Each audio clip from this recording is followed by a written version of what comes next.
ఒకే ఒక తల్లి మాటల మీదకి వెళ్ళి తాను మొత్తం కోల్పోయి, అదే రాముడు తండ్రి మాట మీదకి వెళ్ళి వనవాసానికి త్యాగం చేసిండు కాబట్టి అన్ని త్యాగం చేసేసిండు. మొత్తం రాజ్యము భోగాలు త్యాగం చేసిండు. పాండవులు కూడా త్యాగం చేసేసిండు. రాజ్యాన్ని భోగాలు అన్ని త్యాగం చేసి అడుగులోకి వెళ్ళిపోయింది. కాబట్టి ఈనాటికి కష్టాలు పడ్డవచ్చు, కానీ మంచి పేరు ఎవరికి వచ్చింది? అందుకని మనం కష్టపడాలి. ఇలా ఏమున్న రసతత్వం మనం గ్రహించాలి. నీతి తత్వం ఏముంది ఇక్కడ? మనకి ఇలా ఏమొచ్చింది? మనిషి చిన్నప్పటి నుండే కష్టపడాలి.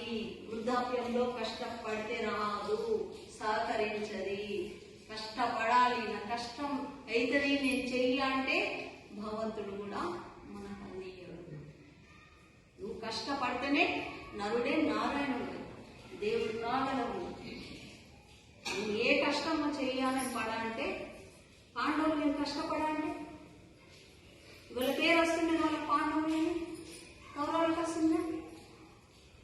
రాముడు అడవికి పోను అంటే నాన్న నువ్వు ఎందుకు పోమంటున్నావు? నన్ను ఏమనుకోవాలి?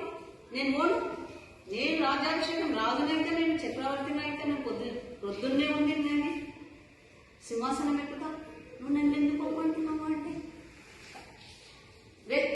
మనిషి రూపంలో ఉండేది కదా. మనిషి చేసిన సత్కార్యాల వల్ల అతడు దేవుడయ్యాడు. ఇవన్నీ మనిషి ద్వారా చేసిన కార్యములపై ఆధారపడి ఉంది. దేవుడి కండి లేదా రాక్షసుడి కండి మనిషి చేసే సత్కార్యాల వల్లనే దైవత్వం లభిస్తుంది. ఇక్కడ ఏ మందిర్లలో కూడా ఒక విగ్రహం ఉందని, ఏదన్నా ఫోటో ఉండని, వాళ్ళు మనిషే కదా, మనిషి రూపమే కదా, వేరే రూపాలలో లేదు కదా. వాళ్ళు ఎందుకు పెట్టిండ్రు మన అక్కడ అంటే వాళ్ళు దైవ కార్యాలు సత్కార్యాలు వేసిండ్రు కాబట్టి వాళ్ళ ఫోటో మనము పూజిస్తున్నాం. వాళ్ళ ఫోటో ఎందుకు పెట్టారు? లేకపోతే పెట్టారు, ఎక్కడ కూడా పెట్టారు. వాళ్ళ ఫోటో పెట్టినామంటే సమాజానికి కానీ దేశానికి కానీ వాళ్ళు మంచి పనులు చేసిండ్రు కాబట్టి మన ఫోటో రూపంలో వాళ్ళని చూపిస్తున్నాము. ఎందుకు? వాళ్ళ కార్యాలపై ఆధారపడి ఉంది అది పెట్టడం. వాళ్ళు ఏంటి? ఇప్పుడు అంబేద్కర్ ఫోటో, గాంధీ మహాత్ముడి ఫోటో, సుభాష్ చంద్ర బోస్, జవహర్లాల్ నెహ్రూ, ఇందిరా, వీళ్ళందరూ ఏదో దేశానికి సేవ చేసిండ్రు కాబట్టి ఈనాటికి వాళ్ళ పేర్లు నడుస్తూ ఉన్నాయి. దేవుడు కండి మంచి పనులు చేసి, లేకపోతే చెడు పనులు చేస్తే రాక్షసుడు కండి. మీ రెండు చేతుల్లో దేవుడి అని అంటున్నారు. రావణుడు ఏమండి? అంత మంచి వ్యక్తి, శివుడి భక్తుడు. రావణుడు శివుడి భక్తుడు, ఆత్మను దర్శించుకున్నాడు కూడా. అడవులు ఎందుకు కష్టాలు పడ్డాయి? రావణుడు ఎందుకు ఎత్తుకోపోయింది? ఎందుకు పోయిందామే? నా తల్లిదండ్రులు నాకు పెళ్లి చేసి ఇచ్చిండ్రు, నేను నాకు భర్తనే సర్వస్వం. అప్పుడు ఏం బోధించిండ్రో తెలుసా? పెళ్లి చేసి ఇచ్చినామంటే సర్వం అదే. భర్త ఏం చెప్తే భార్య అదే లేదు, భర్తనే దేవుడు. మరి జనకుడి రాజ్యానికి పోవచ్చు కదా. సీతకేం తక్కువ అయిందా? రాముడికి మన తక్కువ అయిందా? అడవిలో పోతున్నా అంటే దశరథుడు బండ్ల మీద ఎత్తియచ్చు కదా, ఒక ఇల్లు కట్టియచ్చు కదా అడవిలో. ఎందుకు కట్టియలేదు? లేదు, అంతే వాళ్ళకి కఠినంగా ఉంటాయి. ఇప్పుడు నాకు ఇది కావాలి అది కావాలని తల్లిదండ్రులు నువ్వేం పెట్టినావు? అవునా?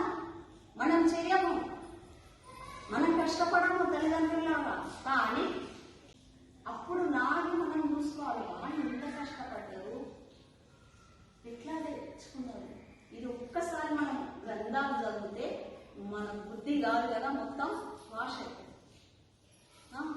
అప్పుడు మనకు కొద్దిగా వస్తుంది అనుకుంటా. నేను ఇట్లా చదివితే నీకు తెలుస్తాయి, లేకపోతే మనం కూడా సుఖభోగాలలోనే ఉంటాము. కావద్దు, అందరూ పని చేసుకోవాలి పొద్దున్న నుండి.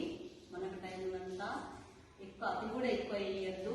అతి ఎక్కువ వేసినాం అనుకో పని భ్రష్ట అవుతుంది. ఎక్కువ వేస్తే ఏం లేకుండా అవుతుంది, ఎక్కువ వేసినా కూడా అవుతుంది, తప్పుతుంది.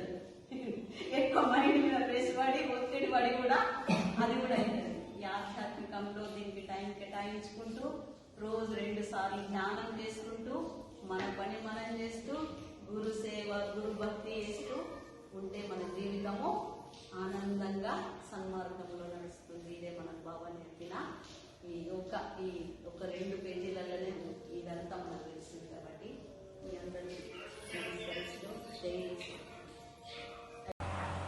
वो ये जो महात्मा है ना यही बस करे और भगवान बन गए। अपन उतने नहीं, अपन संसारिक है, प्रपंचिक है, वहां तक आपने कोई जाने की जरूरत। लेकिन सही क्या है, आत्मशक्ति में क्या पावर है, ये तो बिल्कुल समझता जिसका में हमारे उठनूर में है। फोन दे जाते क्या हो रहा है, कैसा हो रहा, और नहीं तो किताब रखो, यहाँ कुछ हो गया तो उसमें मिलता अपने को किताब नहीं, ये बारे में किताब बताता, साक्षी मिलता अपने को ऐसा ऐसा है, इसमें लिखे। डरने की जरूर नहीं, संबंध करने का वो कुछ भी जरूर नहीं। क्या भजन कर एक घड़ी, ये टुकड़ी जाता ब्रह्मन कबीर का पुरावा है। क्यों बोला तो वो अनुभव मेरे पास अपने पास है। तेरा कोटि पाप कट जा।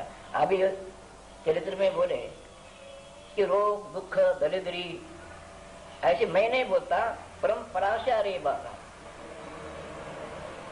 ये थोड़ा सा मेरे को अनुभव आएगा, इसलिए बोलना जरूरी है। मेरा अच्छा होना, मेरा ऐसा ख्याल नहीं कि मेरा भला होना, मेरे गांव का भला होना, मेरे बच्चे का भला होना, ऐसा नहीं, सबका भला होना। वैसे महात्मा करे, मैं महात्मा तो नहीं लेकिन संदेश हुई, लेकिन मेरा बोलना काम है, धोखे की बात नहीं, कोई खर्चे की बात नहीं, सहज कर ध्यान। किसने तारी चढ़ाया अपनी डाल की माया, मेरे नैनों में अंधी आई, मेरे दिल को दिया बोले। ये टुकड़ू जी का प्रमाण है। ऐसे अनेक दृष्टांत मिलते हैं, सब अपने अंदर है। अब ये है बाह्य है, ये अंदर का है। पूरे महात्मा अपने भारत के ब्रह्मा विष्णु महेश जितने महान ने ऋषि ये रास्ते सीखे। करके देखो क्या जाने वाला आपका।